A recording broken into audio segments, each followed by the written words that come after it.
I am the Tofu Golem. Please enjoy the video. In this video, I will explain how to add games to the Skyline Emulator. First, download the latest version of the emulator from its official website. Ensure your Android device meets all system requirements for smooth operation. Next, you will need to acquire the essential firmware and production keys.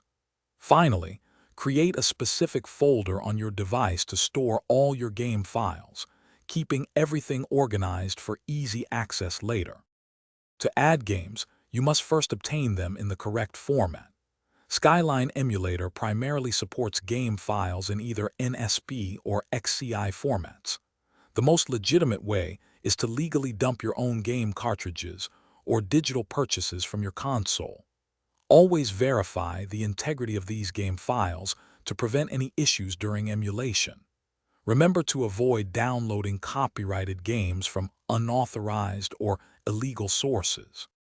Once you have your game files, open the Skyline Emulator application on your Android device.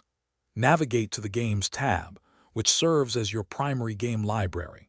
Look for an option to add new games or to scan for existing game files. You will then direct the emulator to the specific folder where you stored your NSP or XCI game files. The emulator will then process and list them.